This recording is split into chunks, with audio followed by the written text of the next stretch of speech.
परम श्रद्धेय श्री स्वामी राम सुखदास जी महाराज की श्रीमद्भगवद गीता पर टीका का अध्याय 2 सांख्य योग। श्लोक संख्या 71। अब आगे के श्लोक में स्थिति प्रज्ञा कैसे चलता है, इस प्रश्न का उत्तर का उपसंहार करते हैं। ओम श्री परमात्मने नमः। विहाय कामान्यः सर्वान् पुमानश्चरति निःस्पृहः निर्ममो निरहङ्कारः स शान्तिम् अधिगच्छति। जो मनुष्य संपूर्ण कामनाओं का त्याग करके स्पृहा रहित, ममता रहित और अहमता रहित होकर आचरण करता है, वह शांति को प्राप्त होता है। श्लोक की व्याख्या। विहाय कामान्यः सर्वान् पुमांश्चरति निःस्पृहः।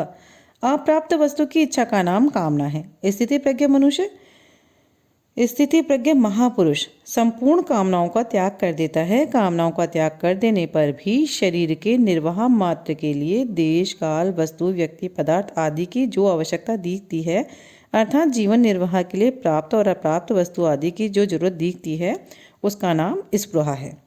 स्थिति प्रज्ञ मनुष्य इस स्पृहा का भी त्याग कर देता है। कारण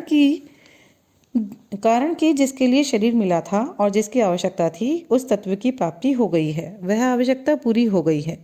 अब शरीर रहे चाहे ना रहे, शरीर निर्वाह हो चाहे ना हो, इस तरह वह बेपरवाह रहता है। यही उसका निःस्पृह होना है। निःस्पृह होने का अर्थ यह नहीं है कि वह निर्वाह की वस्तुओं का सेवन करता ही नहीं, वह निर्वाह की वस्तुओं का सेवन भी करता है, पथ्य कुपथ्य का भी ध्यान रखता है।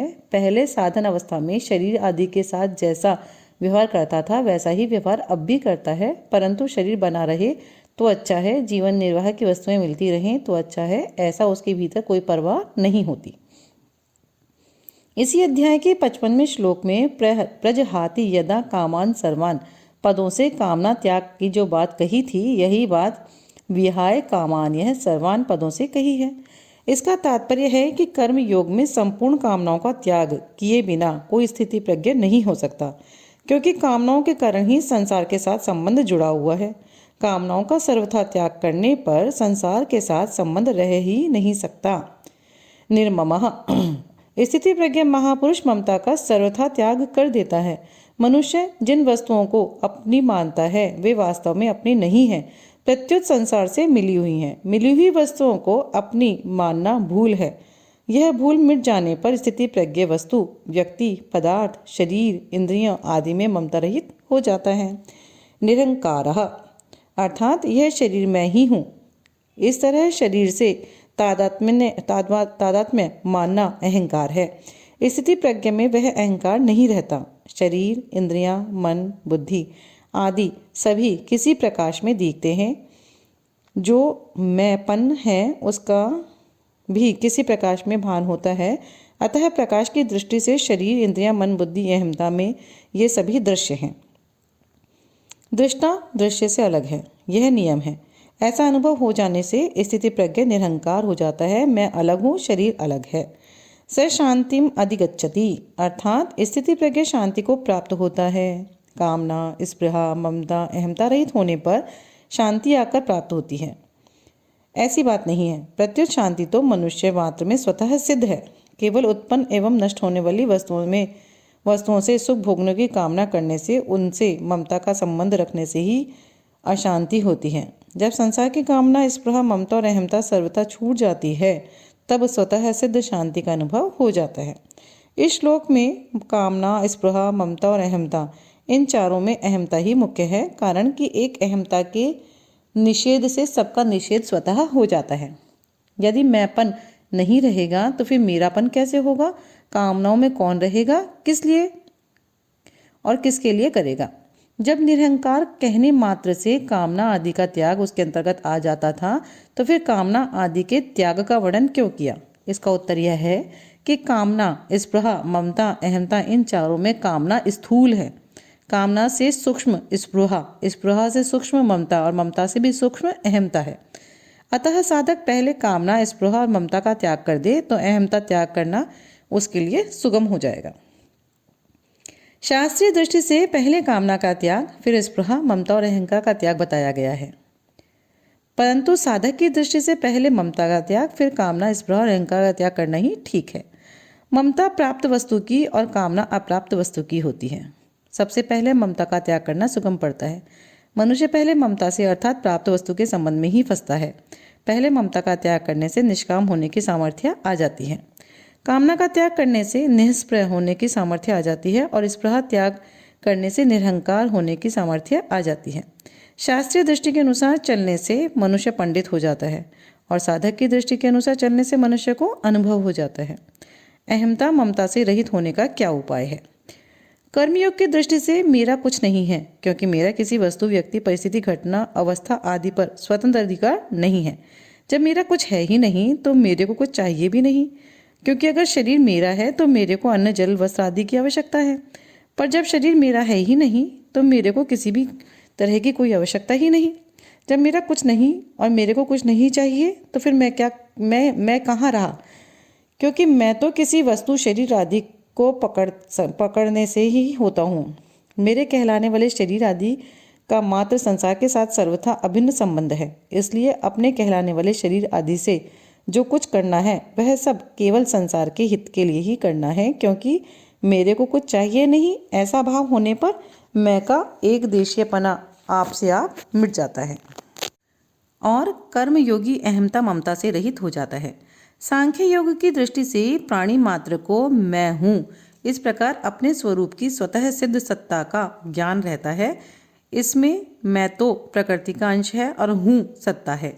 यह हूँ वास्तव में मैं को लेकर ही है। अगर मैं ना रहे तो हूँ भी नहीं रहेगा, प्रत्युत है रहेगा। मैं हूँ, तू है, यह है, वह है, ये चारों व्यक्ति और देश काल को लेकर हैं। अगर इन चारों को अर्थात व्यक्ति और देश काल को ना पकड़ें तो केवल है ही रहेगा, है में ही स्थित रहेंगे। है में ही स्थिति होने से सांख्य योगी अहमता ममता से रहित हो जाता है। भक्ति योग की दृष्टि से जिसको मैं और मेरा कहते हैं वह सब प्रभु का ही है, कारण कि मेरी कहलाने वाली वस्तु पर मेरा किंचन मात्र भी अधिकार नहीं है, परंतु प्रभु का उस पर पूरा अधिकार है। वे जिस तरह वस्तु को रखते हैं, जैसा रखना चाहते हैं वैसा ही होता है। अतः यह सब कुछ प्रभु का ही है, इसको प्रभु की ही सेवा में लगाना है। मेरे पास जो शरीर, इंद्रियां, मन, बुद्धि है यह भी उन्हीं की है और मैं उन्हीं का हूँ। ऐसा भाव होने पर भक्ति योगी अहमता ममता से रहित हो जाता है। परिशिष्ट भाव। पहले सो अमृत तत्वाय कल्पते कहकर ज्ञान योग की सिद्धि बताई थी। अब स शांतिम अधिगच्छति कहकर कर्म योग की सिद्धि बताते हैं। तात्पर्य है कि चिन्मयता स्वरूप में स्थिति होने से अमृत की प्राप्ति होती है और जड़ता अहमता के त्याग से शांति की प्राप्ति होती है। अहमता अपने स्वरूप में मानी हुई है, वास्तव में है नहीं। अगर यह वास्तव में होती तो हम कभी निरहंकार नहीं हो सकते थे और भगवान भी निरहंकार होने की बात नहीं कहते, परंतु भगवान निरहंकार कहते हैं, अतः हम अहंकार रहित हो सकते हैं। हमारा अनुभव भी है कि वास्तव में स्वरूप अहंकार रहित होता है। सुषुप्ति के समय अहम के अभाव का और स्वयं के भाव का अनुभव सबको होता है, जिसका स्पष्ट बोध जागने पर होता है। सुषुप्ति में अहम अविद्या में लीन हो जाता है और पर स्वयं रहता है।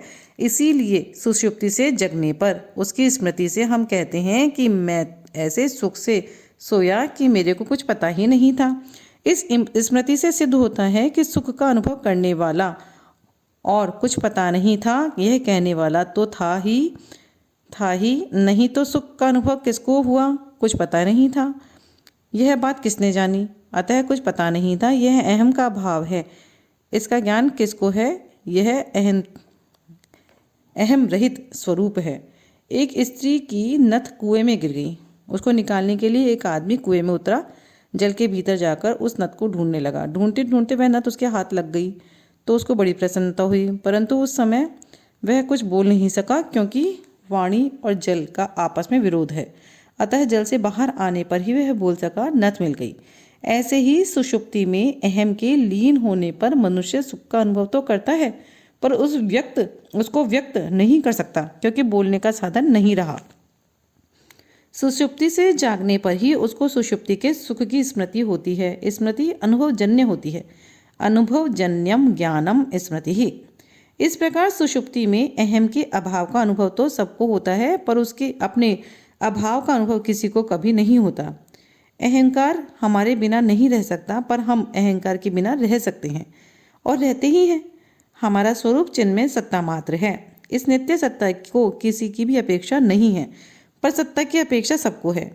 अगर हम अहम से अलग न होते, अहंकार रूप ही होते, तो सुषुप्ति में अहंकार के लीन होने पर भी हम भी नहीं रहते। अतः अहंकार के बिना भी हमारा होनापन सिद्ध होता है। जागृत और स्वप्न में हमारा अहम प्रकट होता है और सुषुप्ति में हम अहम लीन हो जाता है, पर हम स्वयं निरंतर रहते हैं। जो प्रकट और लीन नहीं होता वही हमारा स्वरूप है। कामना का त्याग होने पर भी शरीर निर्वाह मात्र के लिए कुछ न कुछ वस्तु, व्यक्ति, पदार्थ आदि की आवश्यकता रह जाती है, जिसको स्पृहा कहते हैं। स्थिति प्रज्ञ महापुरुष में शरीर निर्वाह मात्र की आवश्यकता का तो कहना ही क्या, शरीर की भी आवश्यकता नहीं रहती। कारण कि शरीर की आवश्यकता ही मनुष्य को पराधीन बनाती है। आवश्यकता तभी पैदा होती है जब मनुष्य उस वस्तु को स्वीकार कर लेता है जो अपनी नहीं है। कर्मयोगी किसी भी वस्तु को अपनी ही और अपने लिए नहीं मानता, प्रत्युत संसार की और संसार के लिए ही मानता है। इसलिए उसको किसी भी वस्तु की आवश्यकता नहीं रहती। कामना और स्पृहा दोनों का त्याग करने का तात्पर्य है कि वस्तुओं की कामना भी ना हो और निर्वाह मात्र की कामना भी ना हो। कारण कि निर्वाह मात्र की कामना भी सुख भोग ही है। इतना ही नहीं, शांति, मुक्ति, तत्वज्ञान आदि को प्राप्त करने की इच्छा भी कामना है। अतः निष्काम भाव से मुक्ति तक की भी कामना नहीं होनी चाहिए। इस श्लोक में अपरा प्रकृति का निषेध है। जीव ने अहंकार के कारण अपरा प्रकृति जगत को धारण कर लिया है।